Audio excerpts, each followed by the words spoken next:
up in the sky, the birds, the planes. Jason J. Lewis, the voice of Superman on Justice League Action. And you're listening to the Krypton Report. Welcome to the Krypton Report podcast, part of the new Southgate Media Group. We are your all things Superman and DC podcast, focusing on games, TV, movies, and of course, comics.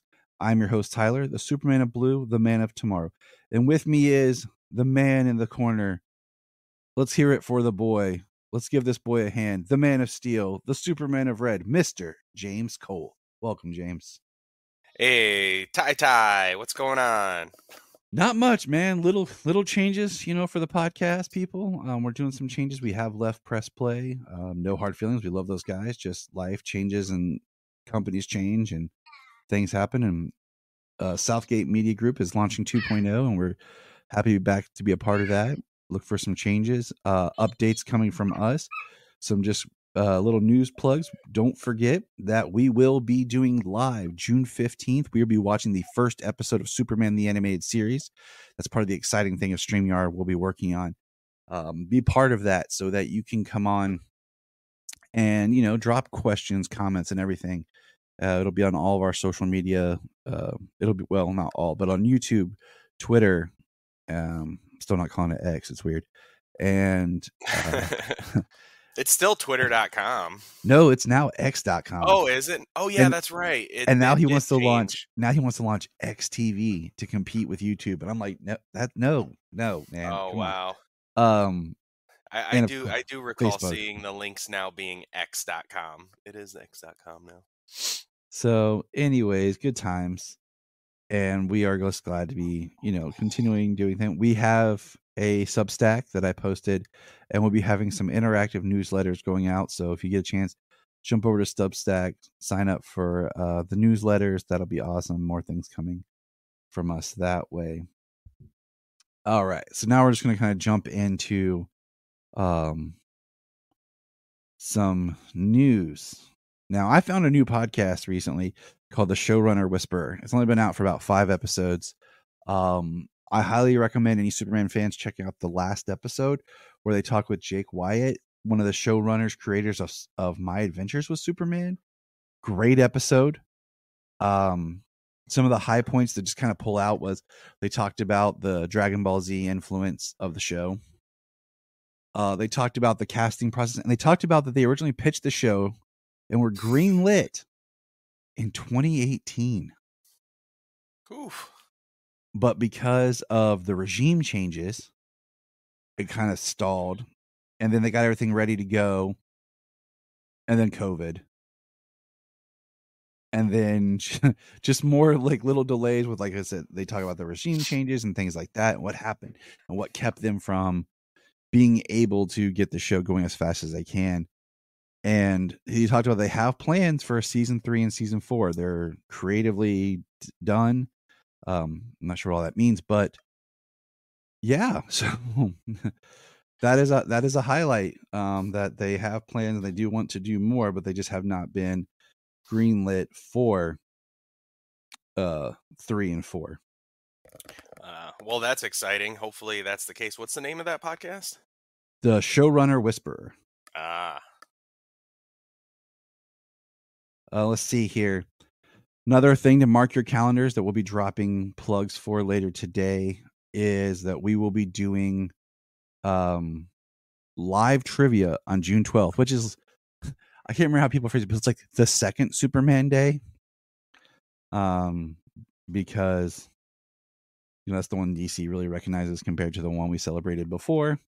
So there's 2 Superman days a year, and we make sure we celebrate them all, right?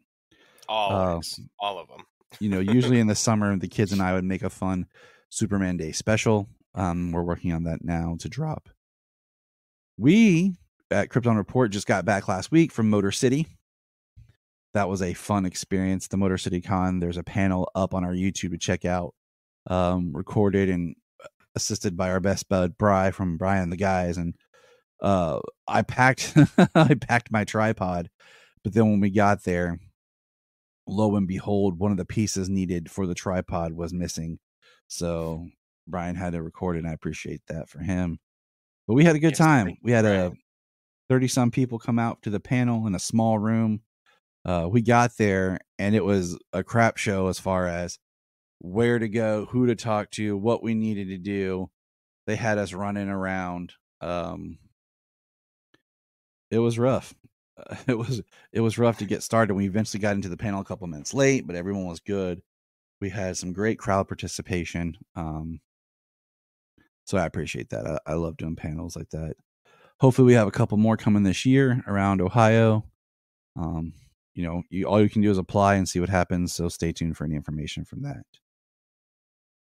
Here's some weird news that I saw that DC is looking at changing its logo again because it's only been 8 years since it changed to the current DC logo. Frankly, I like the DC logo right now. But I was just like, why? And you look at history of certain things with companies, right? For example, you look at DC's history of the logo and just how long, the logos went for it. And the longest running DC logo, okay?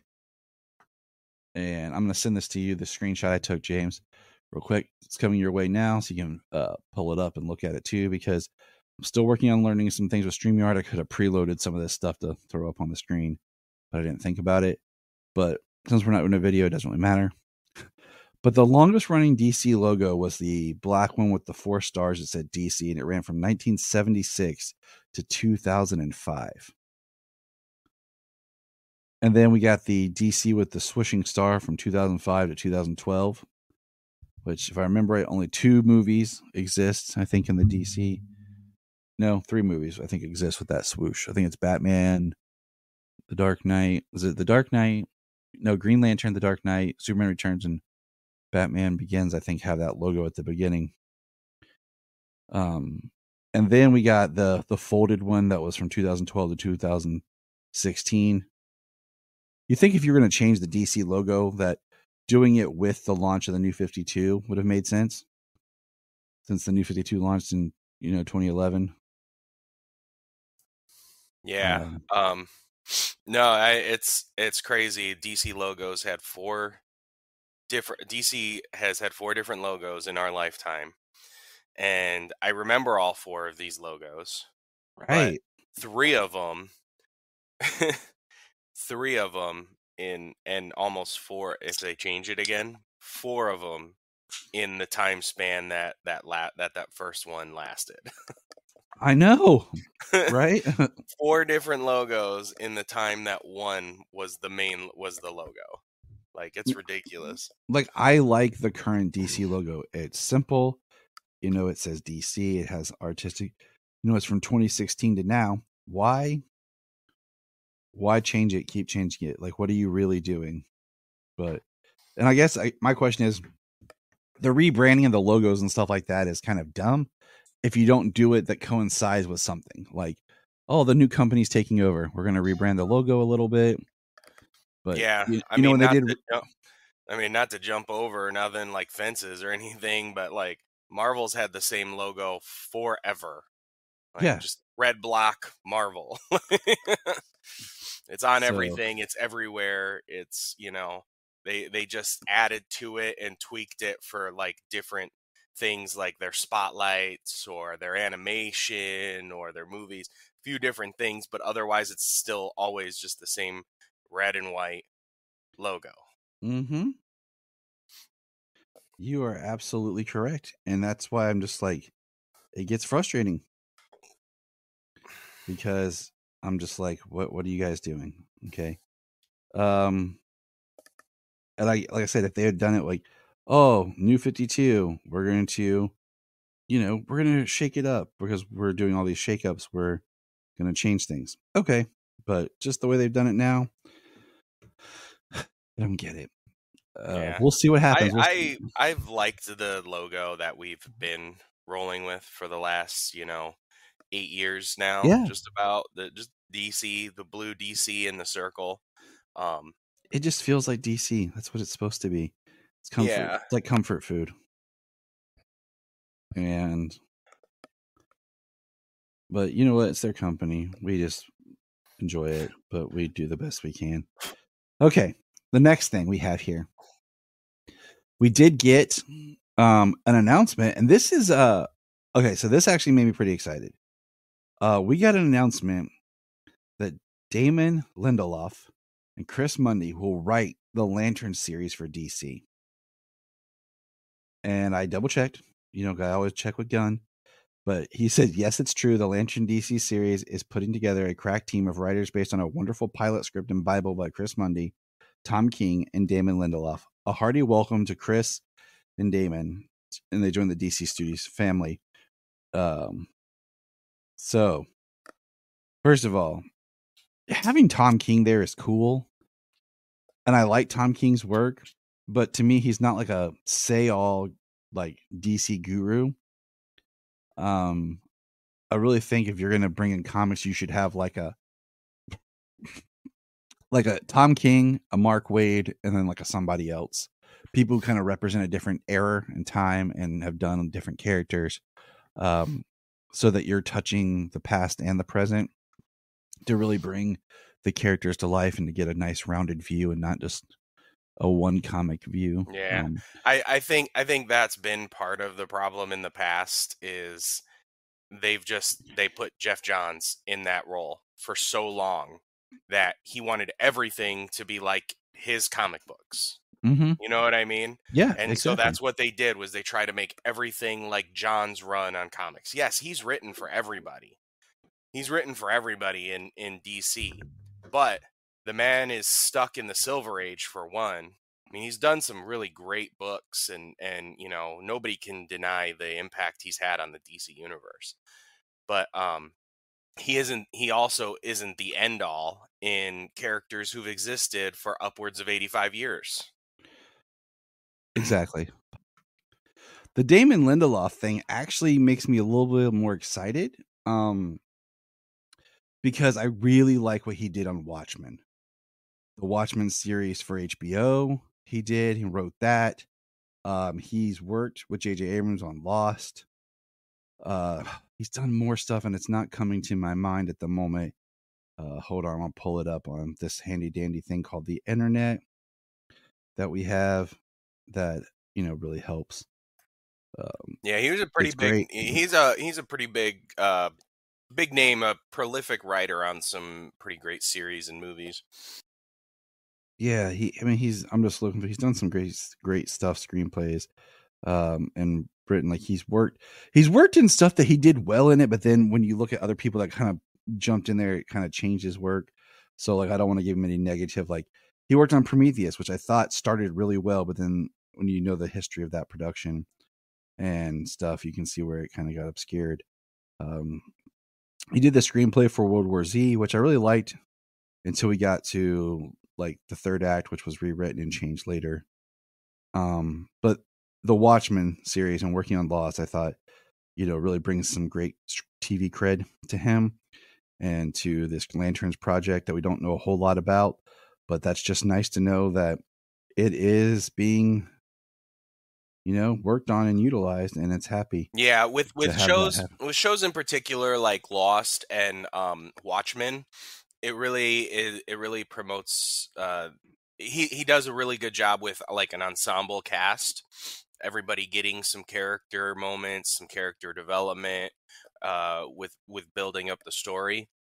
I mean, you know, Lost, like you said, I mean, that was a long running show. Like there were different writers, things had come in, and you know, people came and left and stuff like that. But Watchmen, I mean, sadly that it only got the one season, but it was such a really impactful show. That's how they designed it. Like when they originally announced that, they were talking about making this big thing for HBO, but then when they were getting it out, that was like, no, it's just a mini series. It's not an ongoing, like, you know, we had right. been led to believe. And it literally brought to light a tragedy in America that a lot of people knew about, but so many didn't. Yeah. I mean that. Yeah, it was wild. Just the way they were able to tie that into the story of the show and tie it to the books kind of the way they did, or to the book. It was, yeah. It was a very interesting show. I just hope that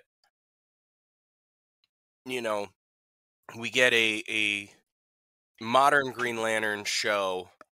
You know, I would like to see. I mean, you know, we say the universe, but they are like they're galaxy spanning, they're universe spanning. Um, Different lanterns, you know, different worlds. It'll be interesting. You know, we've all been waiting for a new one. You know, I think you agree with me that we don't hate the movie, but um, it certainly has its fair share of problems. But it would be And great to we see are eventually something going like to. that again. You know, really see Green Lantern being brought. You know, since then we've been teased countless times on TV and even in films and everything, and we still have nothing. Mm-hmm. Mm-hmm. See, this guy gets it. Okay, and the last little bit of news that I have here is, where did it go? Where did you go? Oh, this one's just kind of cool and shocking, but it makes sense, I guess. They're halfway through filming Superman.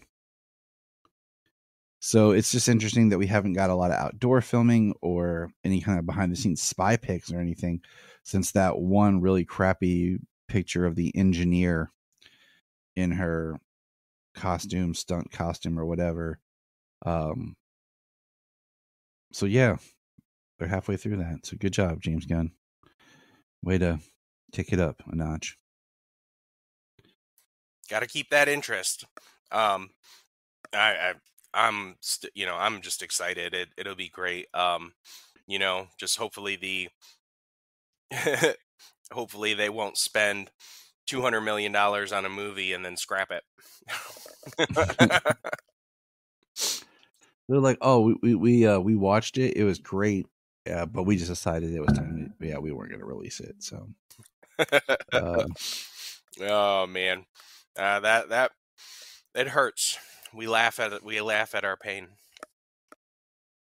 So, all right. So here we go. So that's all the news that I have.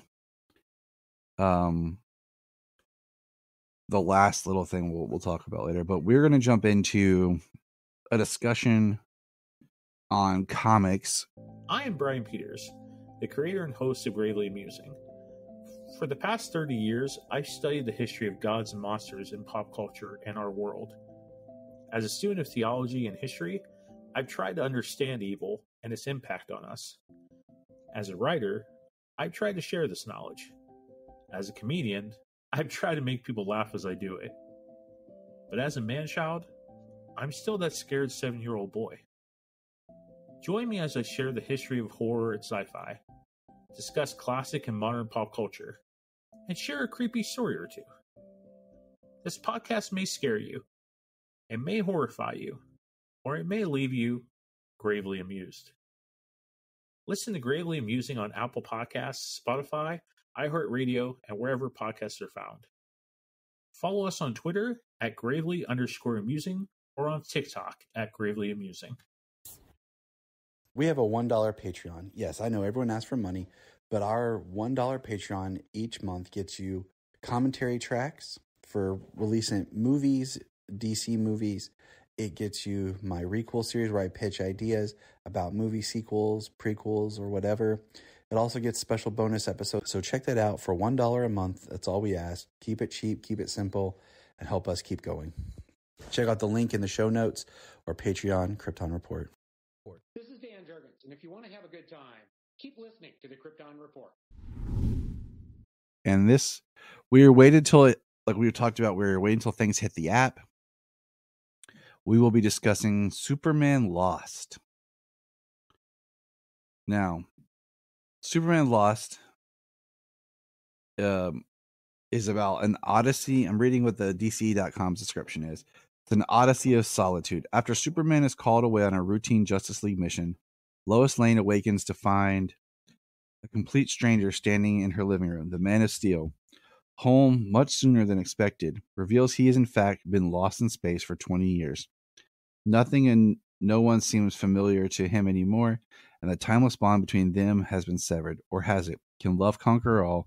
Superman's 85th anniversary celebration continues with this all-new blockbuster 10-issue self-contained series from the creators of the Eisner-nominated Deathstroke series. Christopher Priest as writer, and art by Carlo Paglian. I don't want to screw it up, but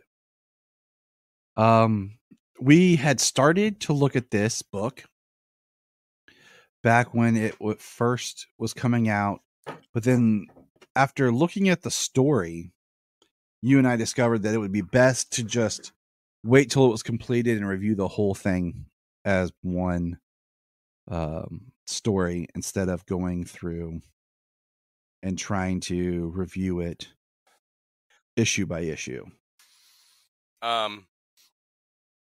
Yeah, because now having read the whole thing, I think it was better to read it as one. It definitely would have been challenging reading it month to month without picking up the previous book again to kind of refresh what you had going on.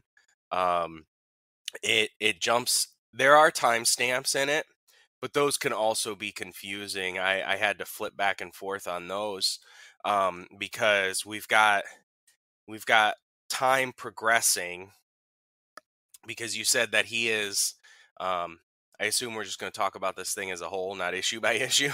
Yeah, we're going to talk about it as a whole, but just what was your overall thoughts before we get into the spoiler part?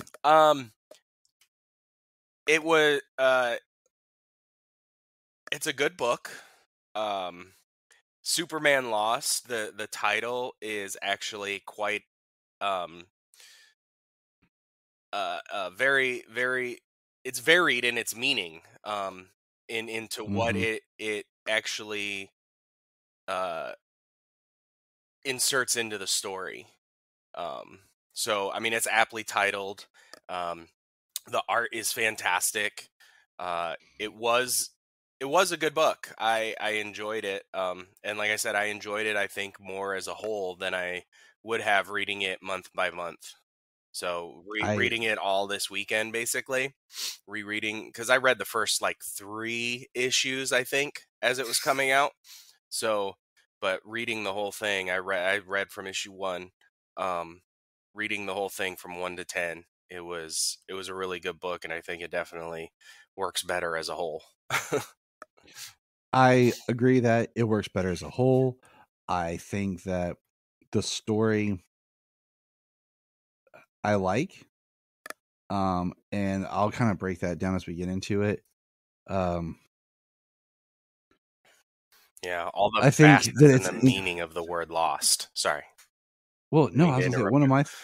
No, you're good. One of my things was, at times as you're reading the story, like you have what happened, why he was lost, what's going on right now. So sometimes you have like these 2, maybe 3 timelines kind of at one of just showing you what's going on in the story. So I find it very, it's good. And we'll get into it here more, but real quick before we dive into it, and spoilers alert, James, what would you rate the book overall? Like on a 10-point scale. On a 10-point scale, I always think 10 points is always my favorite. I think 5 is too small because then everything else just becomes a 3. I think 10 gives you enough of a scale to really express what you think of the book. Yeah. I mean, on my 10 scale, just as as an aside for that, on my 10 scale, until you hit like a 5 or a 4, then you're teetering on like not entertaining, not gripping, not anything, you know what I mean? Like it starts to really deteriorate after that. So even if I ranked something a 6 or a 6.5, it's probably decent. It's definitely like a C. I know that's a little off with the school grading scale that most people associate with a 1 through 10, like a 80%, 90% type of deal. But anyways, the book Superman Lost, from reading the first 3 issues, I found it interesting, but it just left you with so many questions. I would have probably given it a little bit lower, kind of trying to grade it if I hadn't read it as a whole. So as a whole, though, I give it an 8. Okay. I'm not trying to be, oh, look at me, but I give it an 8.5. Yeah. That's I can explain a little bit quickly, just because Yep. the idea being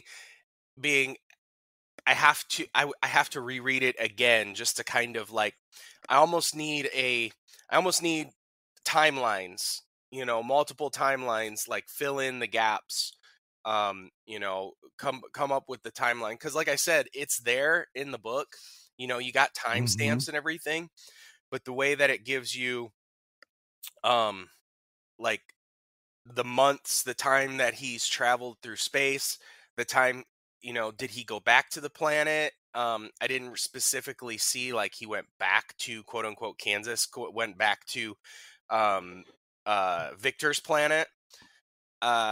So I didn't catch that. That's one of the things that makes it like an 8 for me, is some of those little bits that maybe I didn't catch, but it does give you like 1 year, 5 years, I'm not specifically saying. I know it did say like 19 years and stuff like that. And then it says like 1 day, 2 days, 80 days. When he's returned. Yeah, so it's partly all the years, because he is lost in space because he contains a singularity. He contains a black hole. And I think it was really interesting the way that they said his race is affected by gravity metrics in different ways. So they really went in, like, they just expressed these biological things, but they didn't like, this is all how it works. So like the gravity well, him being able to complete the circuit and contain the black hole, gets transported across the universe into a star system where galaxies he can't even see with his telescopic vision, his microscopic vision. He can't even see star systems that he knows, and he's traveled all over the galaxy and things like that. It's just some of those little issues there.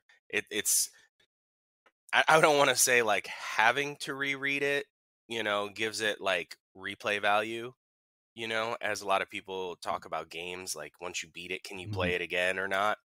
Once you read it, do you want to read it again? Do you have to read it again?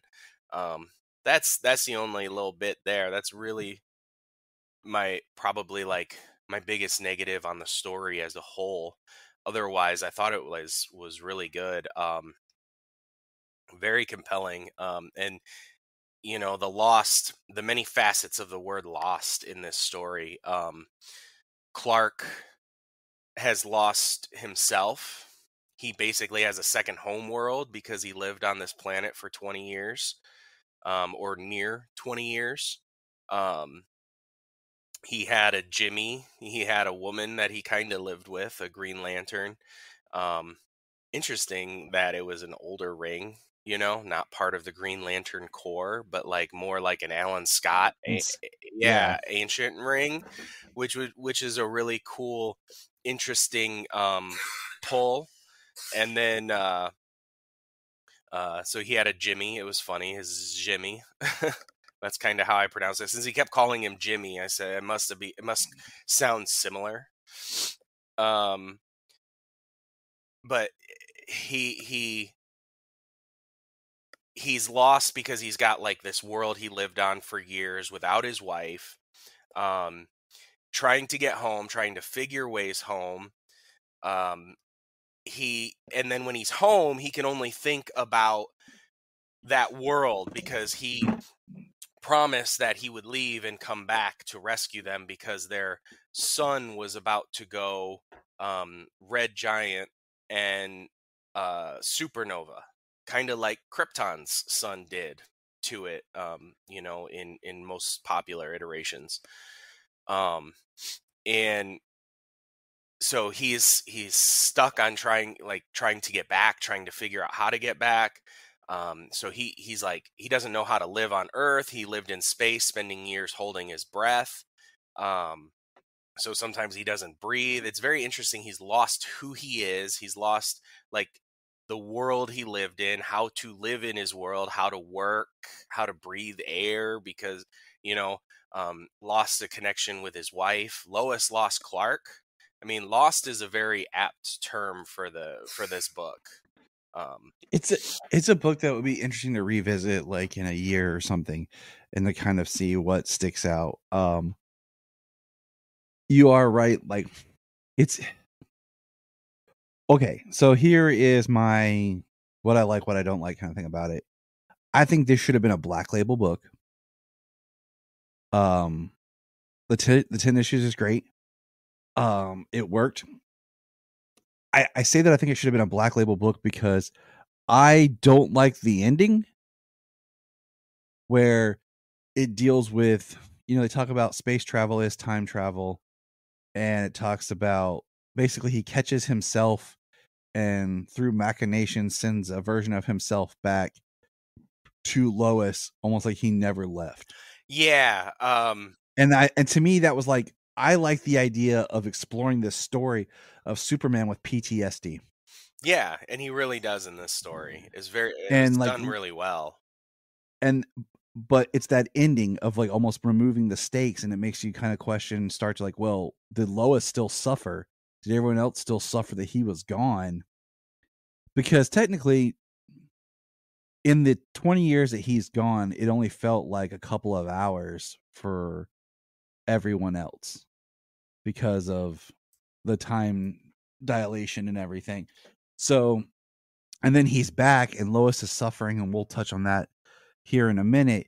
And then, Clark leaves at the end to go help the planet. And, he comes back and it's almost like the Superman / Clark that returned is not the one that went and faced everything. So it's like it never happened to him. And I didn't like that. I like the idea of exploring this more dark, mature story where there were stakes, where he experienced something that's really messed with him, and how him and Lois have to work through this together.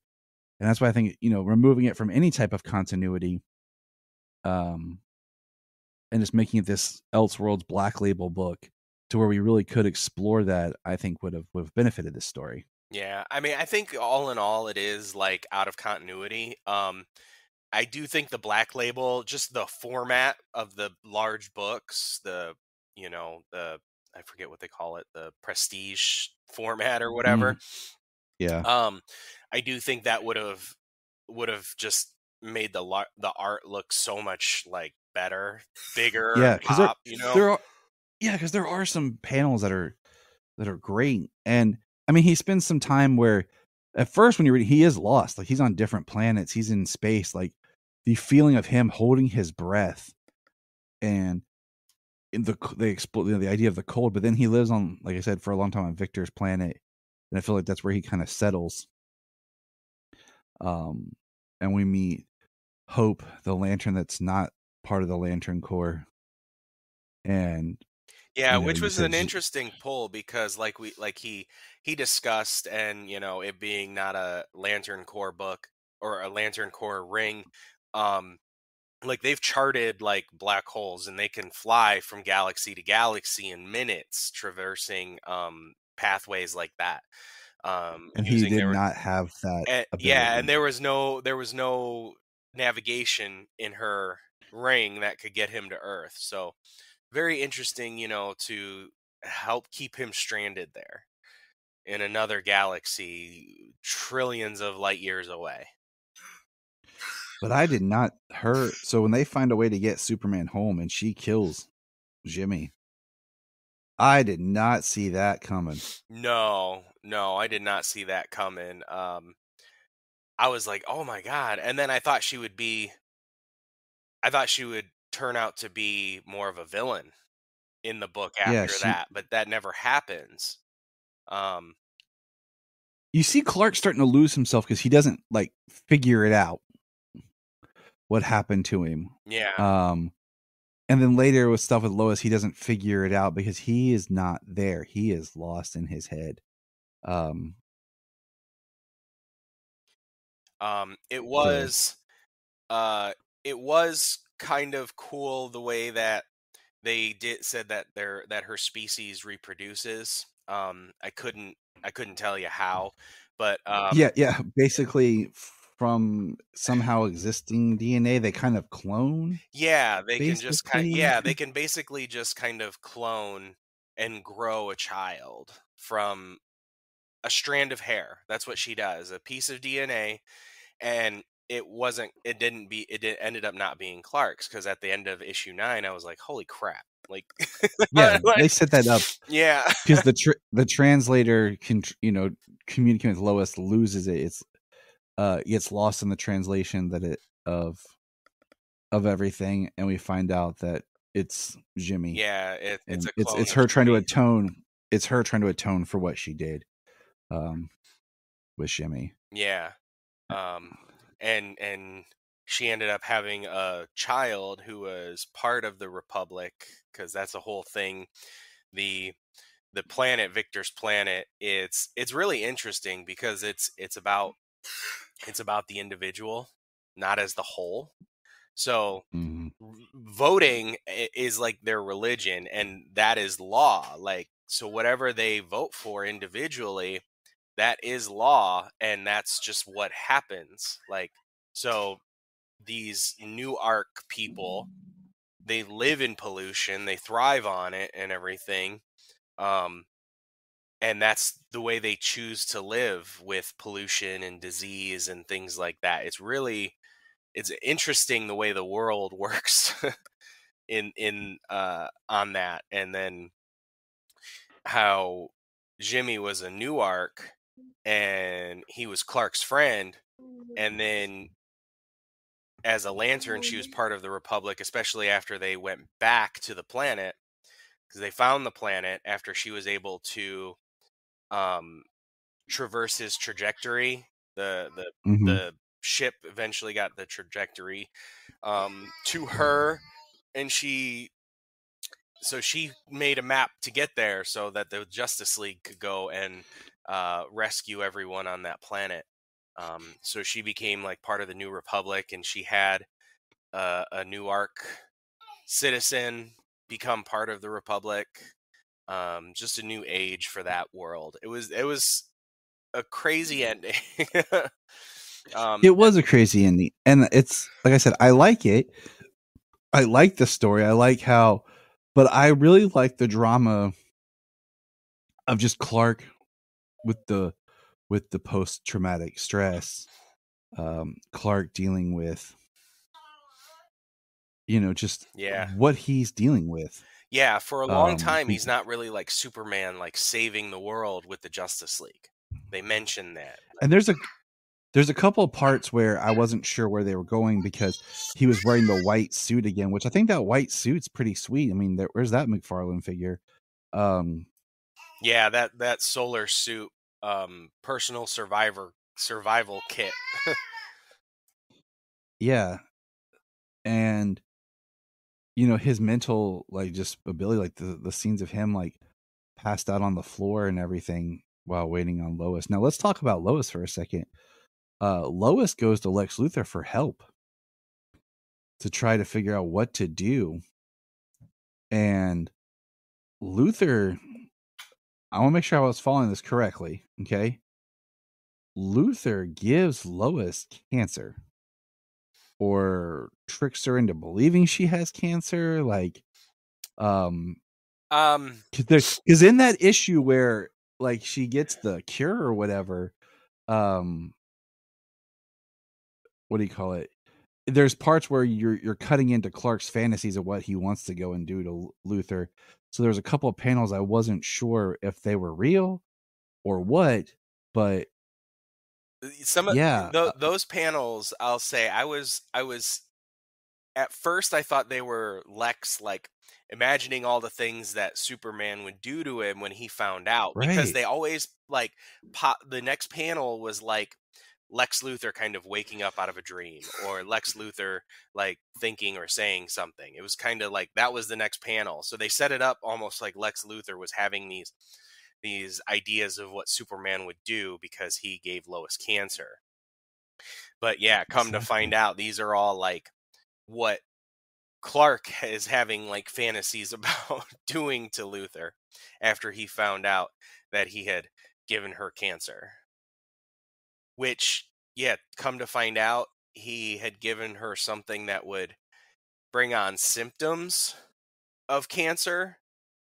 And she was taking so it was all like a ruse.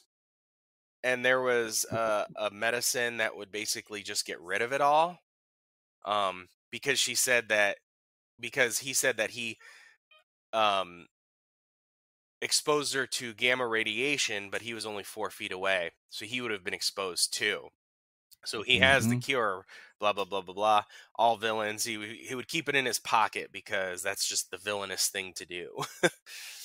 Yeah, it was interesting. I was like, because we just recently had Lois with cancer in Superman and Lois. And I was kind of looking at when did this episode come out? Yeah. I was like, or when this issue come out, like. So I was like, did it pull from that? Is this a different idea? But it was a dangerous machination for Lex to give her, or even to pretend to give her cancer, to try and get like Superman back to Earth fighting Lex. And that's the drama that I loved, was like Lois like not telling Clark, not letting him know, not participating in what Lex wants because she won't do it. So yeah, that's pretty hardcore on her part, not giving Lex the satisfaction, and tricking Clark into what's going on, tricking Clark into believing that she's fine, that she's okay. Like why she's throwing up and why she's so lethargic is kind of more or less like she's pregnant.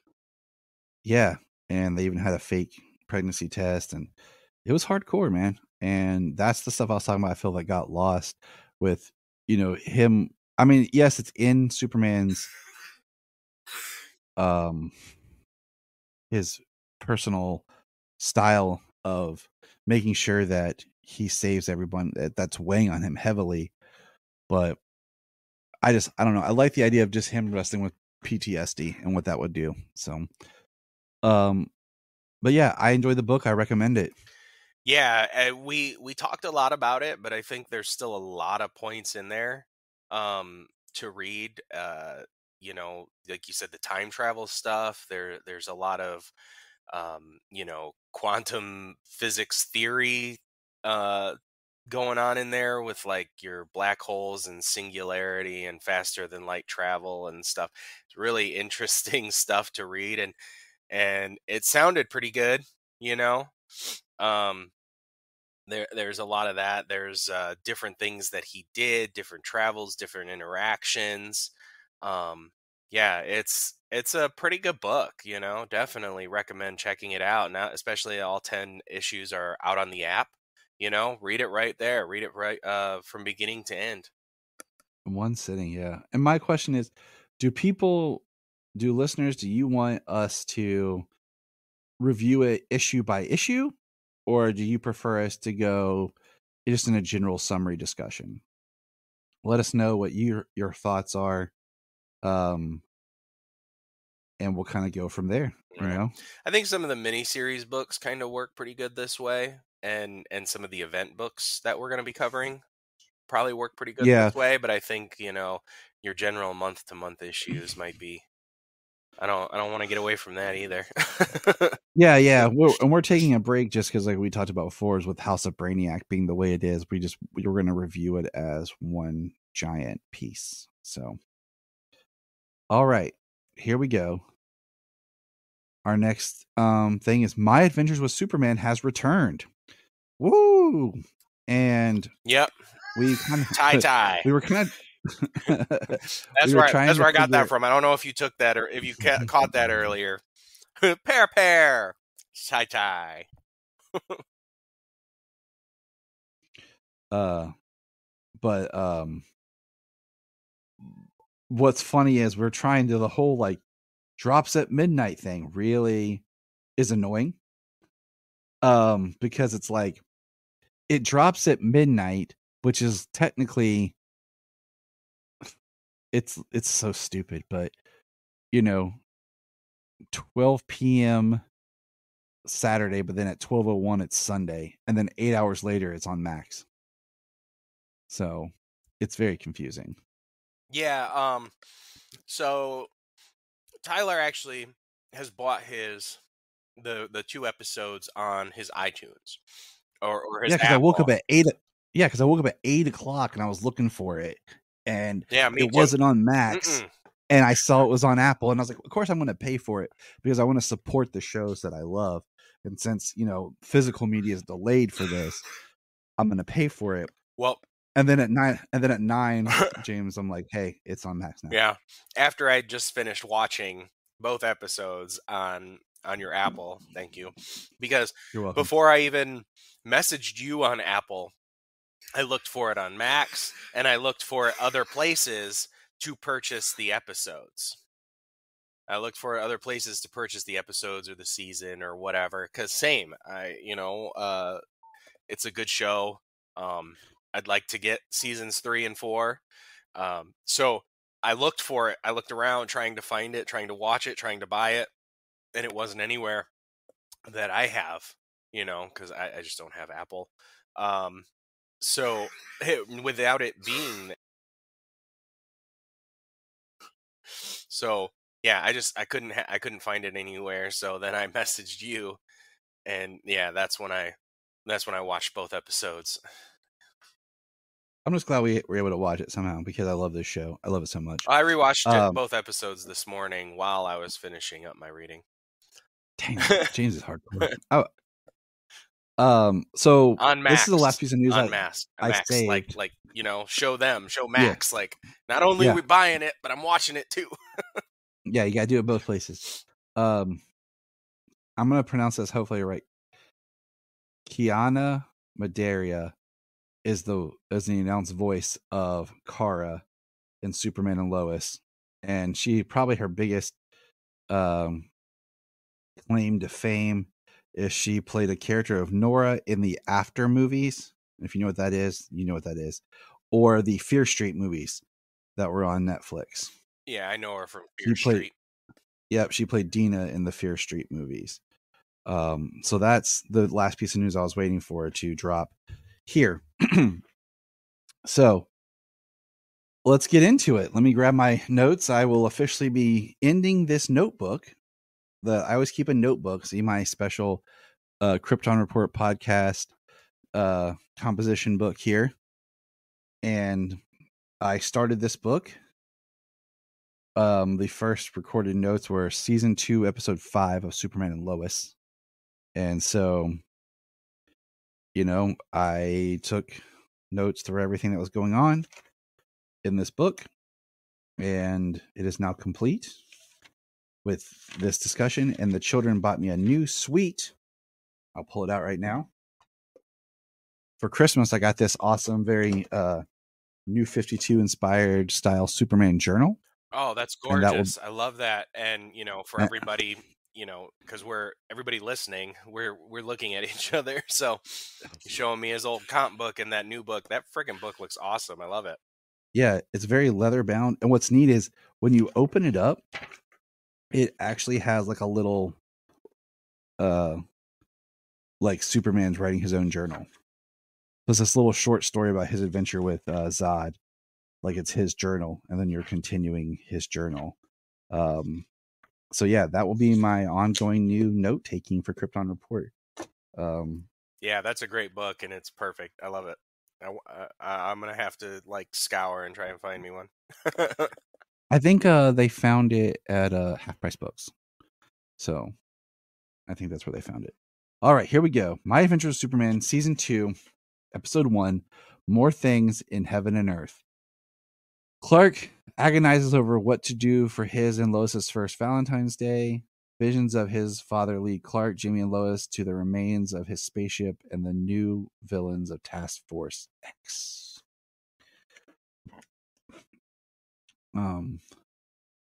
Has the same intro, and we kind of wake up with Clark at the beginning with this battle of, is he human? Is he not human? He asks, am I not human? You know, I like where this picks up. I do want to say, so we watched this as a family. So like yesterday when you were watching, you were like, oh my gosh. And then my friend Donovan's messaging me like, have you seen the episode yet? And I'm like, no, because we're going to watch it as a family. It's a family show and we all enjoy it together. So we are going to watch it as a family. Me, Jamie, and Laura did watch it together, by the way. So it was like 8 something yesterday evening. We finally, the 4 of us sat down, and it's just a great time because the children love the show. The children are invested in it and get into it, and all the stuff that you want, the children are influencing it. And Jania is great too, because she pulled like a Captain America. Like, I get that reference moment when Clark states he's talking about, you know, trying to plan Valentine's Day for Lois and what he wants. We're gonna get her favorite ramen and we're gonna sit on top of the Daily Planet and watch the sunset. And he's like, I wrote her a poem. Can you read my mind? Like, I laughed so hard. I laughed. No, so he didn't just like, pull the Margot Kidder. And Jania's like, I get that. And I was like, yes. So like, it was so funny. Because I'm like, even just knowing the fact that like it was a song that she had to speak makes it even funnier. Yeah. And did Cat Grant seem different in this episode to you than the big episode, like where they introduce everybody? I don't know what. Maybe it's just me. I was mixing her with Vicky Vale or something, but it just felt like Cat felt different. She seemed more flamboyant and more like I don't know, like upscale party girl, you know?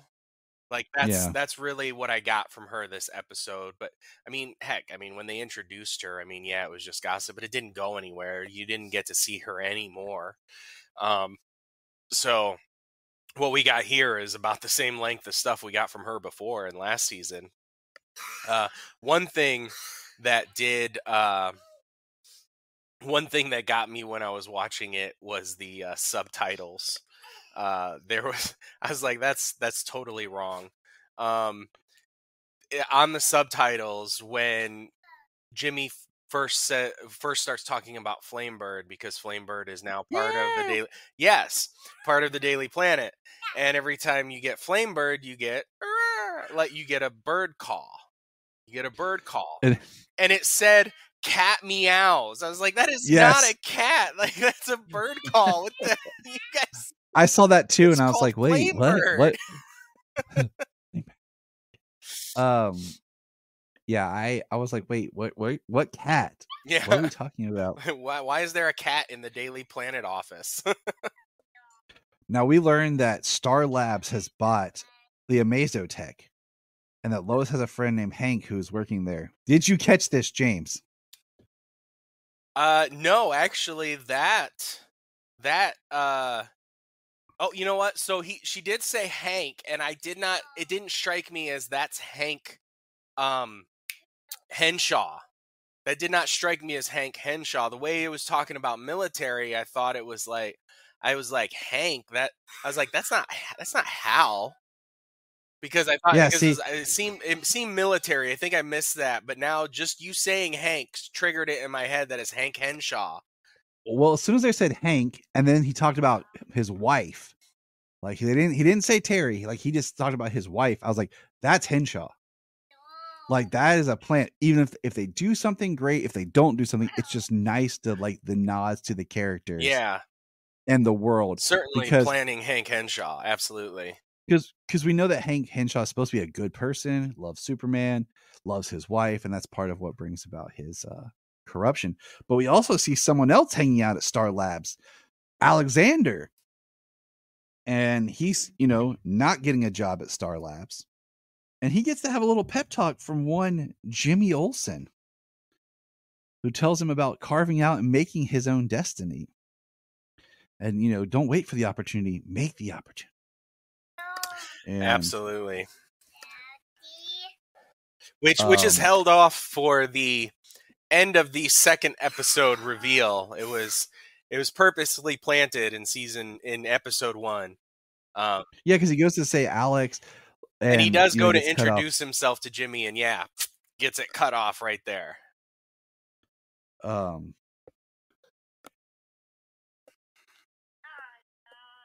Yeah, I can't even read my own note here. And I my one question I asked is, we see that it's Valentine's Day and Jimmy spent all this money on these like really nice Valentines, and I like how they're having a counter of how much money Jimmy is spending. And in 2 episodes, he went over $1 million. So what was he got paid $6 million for Flamebird? Yeah. So at the beginning, I think it was up in the it was just over $5 million. He spent thousands on those cards. Like it literally counted down thousands. And so I'm like, dang it, Jimmy, you're going to either spend all of your money. I thought, one of my original thoughts was, I'm going to laugh when something happens and it like skyrockets again. You know what I mean? Yeah. My original thought was that Lex was going to cheat Jimmy out of his money, and that's how Lex was going to start his company, but we'll hold off that thought till episode 2. But so there's a meteorite thing launched, and it is they see, and it's a ship, and Jimmy rents a Flamebird plane. Ah! And we go, and it's a crashed Kryptonian ship that was hailing, and this is where we get Jor-El, who finally learns English. Yeah, it was pretty cool though, the way it was crashed, and like all the bits were just like floating. Yes, and like they weren't moving; they were just like floating, just like hanging there, hovering. So another reason, okay, so side tangent real quick. Listening to that interview on the Showrunner Whisperer, one of my theories was confirmed, that one of the designers on the show and had worked on Voltron on Netflix, which I said that this felt like some of the design work on this was similar. And some of the writers had worked there and worked on Camp Cretaceous, which if you didn't watch Netflix's Camp Cretaceous and you're a Jurassic fan, I don't know what's wrong with you. The new Camp Cretaceous series just dropped. Chaos Theory, we're an episode in. We'll probably watch some of that today. Good stuff. Now, back to the episode. Jor-El just telling Kal-El his story about Krypton, the Kryptonian Empire, and how they were at war and what they were doing. And we see Lara, and Lara doesn't have a curl. That was kind of sad, but I'll allow it. But the fact that he says, there is another, there are no Kryptonians coming. There is no invasion. It was just a remnant. And that there is another, your cousin. And it shows Zor-El putting Kara in the ship too, as a baby. And Solomon goes, is Clark older than Kara now? And I was like, huh. Maybe. I guess so. Yeah.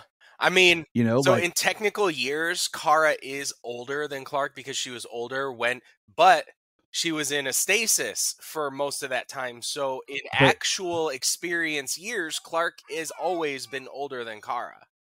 But in this, they show them putting Kara as an infant in the capsule at the same time Clark is leaving. Yeah. So they're both infants. Yeah, they're both infants. So we don't have that. So that changes Supergirl's story if you think about it, because so much of her story is based on her being a preteen teen when she leaves Krypton and having that knowledge of the planet. Yeah. That Clark doesn't have. That's always been the biggest, difference in their experiences with Krypton's destruction. We have infant Kara, and but I think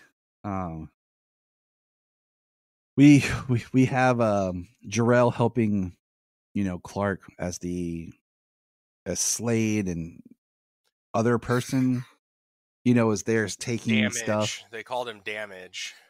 Okay, is that what it was? Yeah. I didn't track with the name. I was trying to figure it out. Kids were like trying to guess, and I was like, I don't know, guys. I haven't don't know had a what they're doing. chance to investigate on who that's supposed to be, but they did call him Damage, and I know that there was a comic book called Damage, a character, and I started reading it, but there's a lot of books to read, so You don't say, you James. don't say, yeah. So I'm sure it's a DC book. I'm sure we can find it. It was at that time when they tried to do a few new characters.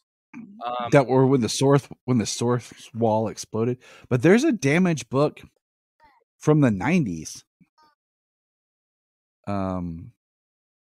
There's one that ran from 94 to 96, and then there's that new Damage that ran from 2018 to 2019.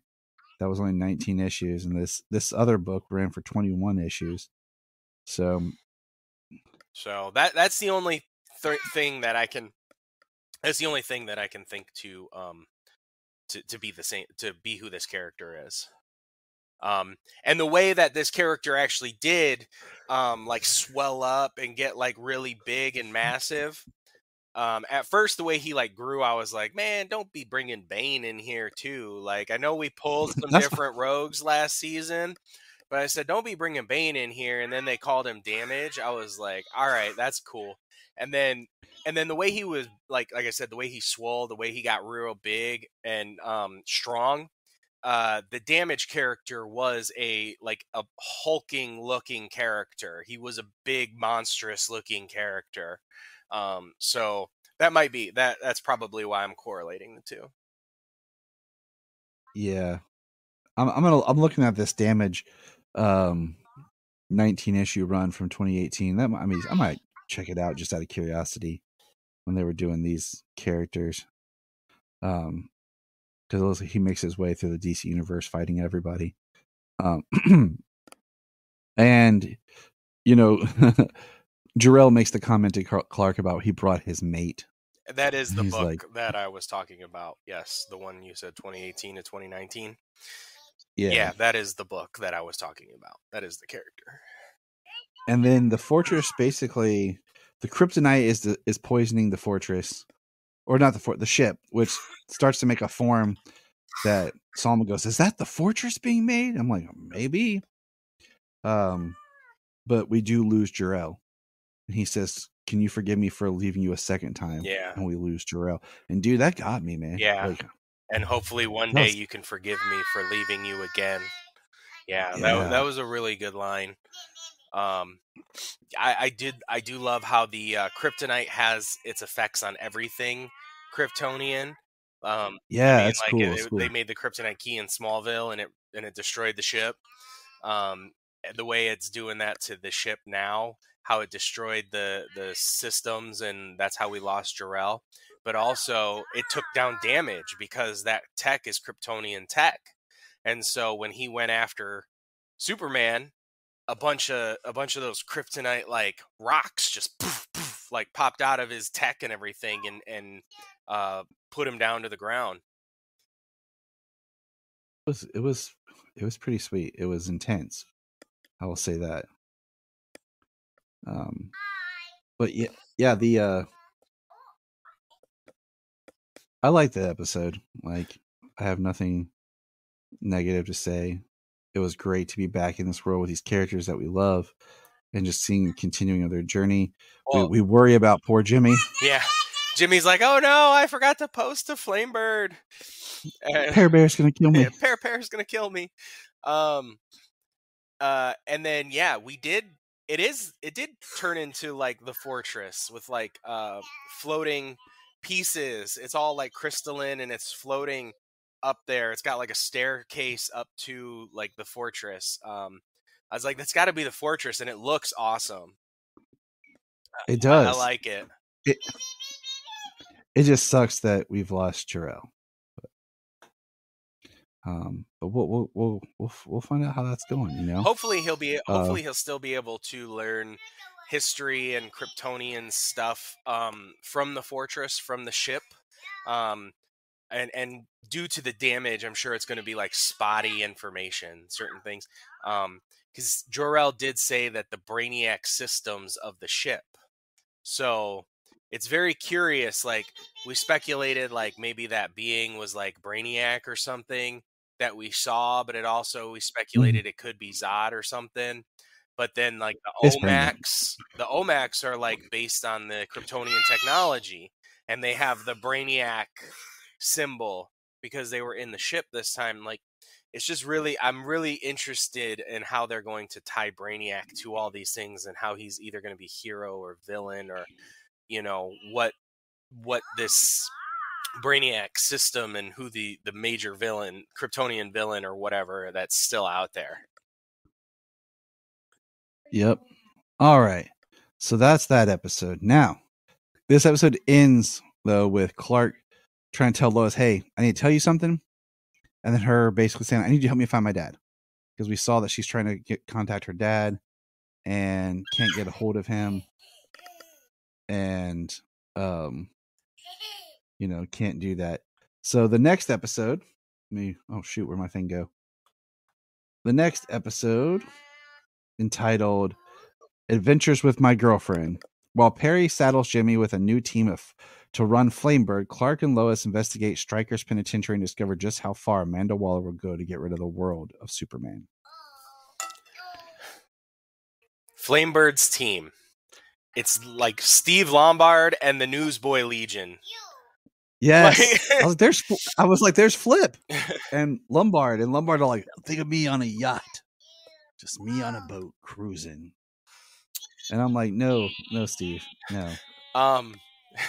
But it was the beginning of this episode was the best because they're like, it's Waller waking up, and like saying these affirmations about herself. And I'm looking at Jania, and we're both kind of like, that's good, but it's all about the tone, man, because her tone is sinister and scary. Yeah.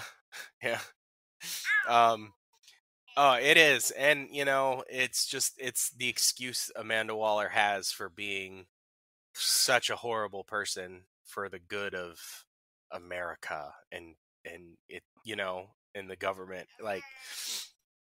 But the way it opened, the way it opened with her affirmations and stuff was really funny. The way that they had the interns, and he said, "The interns aren't listening to me." They never once listened to Perry last season. He just got a dude, Perry laughing. I was already laughing myself. I was like, And Jamie was even like, I recognized him as like the Newsboy Legion, you know, which you would never have children interning as people at your major metropolitan newspaper. You would never have children like, they look like 12 years old, you know, but she thought it was just, they look like children for comedic effect because like they're the new interns now. So they're like the children in the group. They're actually children in there. That's awesome. That is hilarious. Yeah. But the opening with young Billy coming to Lois and Clark, asking for help about his dad his dad was a volunteer librarian at the prison, and his dad went missing. And little Billy is there. Like, dude, I was like, dang. And then like reinforcing where Perry's like, you know, they're not your team. And we have just Clark and Lois, and they're like, okay, let's make a plan to get in here. What we should do. And Clark just flies her in. And she's like, okay, that's a good plan. He's like, yeah. I thought that was great. And then he starts saying, there's something in here that I can't see through the walls. So we're introducing the idea that the lead. And then, of course, we have almost like a Star Wars scene of, we find out the general, you know, that Amanda Waller had made him breakfast and everything. He's sitting in there, and all of a sudden this person walks in, and he's like, are you here to torture me? And she pulls off like, Dad, I'm here to rescue you. And he's like, what? Why are you here? Like, yeah. And she's like, Amanda threatens Lois, and then she walks right in seconds later And he goes, no! Throws his head back. I mean, and she's like, you were supposed to be protected. I'm like, I feel like no matter Lois being in Metropolis or Amanda just knowing that Lois exists, she's not protected. At any moment, Waller could get Lois. The only thing that's protecting Lois is the fact that Clark is there. Yeah. But we got the line from Jimmy about mermaids potentially in everything. I thought that was maybe a Lori Lamaris, setup reference. Right. But then, we have Clark fighting, and General's not happy that she brought Superman. He's like, the alien. Where's that boyfriend of yours? Why would he let you come into such a dangerous place? And he obviously doesn't know his daughter and her neck are getting into trouble. And one of the things I liked is how they were in the elevator shaft and Lois just jumped off because she knew Superman was going to catch her. And I'm like, is that foreshadowing for something? Like in my writer's brain, that there's going to be a time where she's going to jump and something's going to be happening where Clark can't get to her, like later on in this season. Or is it just a callback from last season when she jumped off the building to make him prove that he was Superman? Yeah, maybe. I love that I'm just part. saying, like, so did Jamie. He's like, "Hey, what are you thinking?" She's like, "What? I wasn't doing anything." It's like, "Yeah, you were jumping. You were gonna jump off the edge." She's like, "What? No, I can see you inching closer, Lois." She's like, "What? I would never." And I slipped and jumped into the elevator shaft. The big one that gets is when Clark finally gets to tell Lois about, because he sees that they have the beacon there that he needs to find Kara's ship, and he talks about her cousin, and she doesn't know yet that Krypton's been completely destroyed, that there are no Kryptonians coming, even though we know that Brainiac's coming. And we know that there are other Kryptonians. We just do know that Krypton and its people were destroyed. And she tells Clark not to get the beacon. And I was like, oh. Yeah. But then we get the atomic skull. And then Clark saves Sam Lane. Which, good job, Clark. Or Superman. I need to differentiate. Superman saved him. And I like the part where Lois is fighting with Clark or Superman, and she says, why are you antagonizing against my dad? And upsetting. He's like, I don't not like your dad. I'm upset because of how he treats you. Yeah. He makes you feel small. He said he kidnapped me. He literally started it. And then Jania just looks at me like, mm-hmm. I was like, yes, I get it. We learned that they're then testing on non-violent offenders. And they're basically, well, I mean, some people aren't even offenders. I mean, yeah, they're treated like Billy's dad. They're imprisoning him, and I'm sure he would have been on the list of, and a civilian. He wasn't a volunteer civilian, And this is where Sam starts breaking, and he sees Amanda Waller for who she really has become, compared to the Waller he thought he knew and worked by. Yeah, worked side by side with for 20 years. Yeah, they're showing Amanda Waller as the despicable character that she is. She talks about, the greater good, and, Clark frees all the prisoners, Superman does, from their cells. And meanwhile, Jimmy and Flamebird team, he rented a big boat. Rent a yacht. His money, I think, trickles down to $3,700,000. Yeah, after renting the jet, it went down from just over 5 to below 4.5 million, and now it's down below 3 something. Like I said, 3,700,000 is so Jimmy is just running through that money. And there's a great scene of all the guards with their guns, put at the prisoners, and Superman flies by and takes all their guns away from them. But one thing that we did see in the last episode we didn't mention is Waller sees kryptonite and what it's doing, and Slade gets some kryptonite on his sword And so they're all escaping. Clark tries to talk. He says, we'll talk later to Lois because Clark has the beacon. And then Lois makes the amazing assumption where she asks her dad to come stay with her. And he makes a dumb comment about she's being compromised, which I said before, just her existence is compromised to Waller. But she says, you can stay with Clark and Jimmy. And Sam looks at Clark and he likes that idea. So I don't know how he feels about that. I find that unwise. Pause.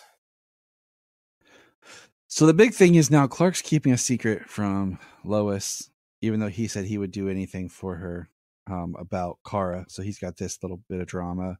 Sam's going to be staying with Jimmy and Clark. I don't know why Jimmy don't use some of that Flamebird money, put Sam up in his own place. But then Ivo's free from his cell and goes to attack Amanda Waller, and he gets shut down by Alex. And he comes in and starts talking to Waller, and this is where she goes, "What's your name?" And he goes, "Well, Lex Luthor." And he introduces himself, and Amanda Waller's like, "How do you take your coffee?" Which is a callback to her conversation with Sam. And I looked at the kids and I said, "Guess who's losing his hair this season?" And Sailor goes, "Daddy." I'm like, no. And Daddy's like, "No, I want to keep my hair." Yeah, we did speculate last season that was going to be Lex. He was just hiding around in the background, which means you don't name a character Alex in a Superman series without, just like you don't throw around the name Hank. There's just certain names you don't just toss. Yeah. So we know it's Lex Luthor. We speculated it was, but we didn't get any confirmation until the end of this episode. But yeah, we got Lex Luthor.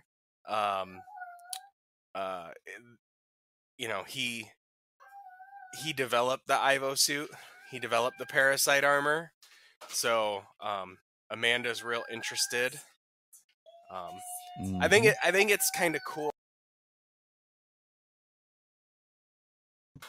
I think it's kind of interesting how they're doing a different origin for Lex. Like, he's not this billionaire up and comer. He's not this kid from Smallville. But he's Suicide Slums. But he's just like the same age as all the kids, and he worked for a billionaire, but he is this genius scientist. I love that they are using that genius scientist route still. I think somehow he'll get some money before this is over. Well, because unfortunately, a lot of shows and movies, when they go the billionaire route, the businessman route, like he's this genius billionaire who is able to hide anything and everything he does, but he's not necessarily like this scientific genius who knows, or they do tiny bits, like say like the death of Superman, where he's got that whole team of people working for him, and he just like points out the mistakes of the different people he walks by, just to kind of give you a quick, like, he is really smart. Yeah. He knows more than all of these people, but they don't really lean into that at all. But in this, he's starting as that genius. He created the Ivo, so he's worked with this alien technology. Yeah. Yeah, you're absolutely right. All right. Well, that is this week's episodes. We did not do Superboy because we did 2 episodes of My Adventures. We will pick up with, that here soon with everything going on. But we just wanted to, My Adventures is back. So in the future, we'll be doing one episode of Superboy, one episode of My Adventures, and we'll keep going from there. But thank you for joining us today. Thank you for listening to Krypton Report. Check out our socials. The link tree is in the show notes below, so that you can check out the different facets, whatever social media platforms you prefer. Check us out on YouTube, as we're making more YouTube content. And shoot us an email at kryptonreportpod@gmail.com. Let us know your thoughts. Thanks. And if you ever want to be part of the show, let us know. And remember, Look up in the sky. We want to thank you for checking out the Krypton Report podcast, and we ask you to check us out on all of our social media, on Twitter X, Facebook, Instagram, Blue Sky, Hive, Threads, YouTube. We're everywhere. And if you want to be a guest on the podcast, just send us a message and let us know. If you are like Tyler and James and can't get enough super talk, check out these other podcasts. Digging for Kryptonite, Supergirl Radio, The Last Sons of Krypton, The Superboy Legacy Podcast, All-Star Superfans, Superman the Animated Podcast, The Aspiring Kryptonians, Always Hold On to Smallville, The Geek of Steel, and Truth, Justice, and Hope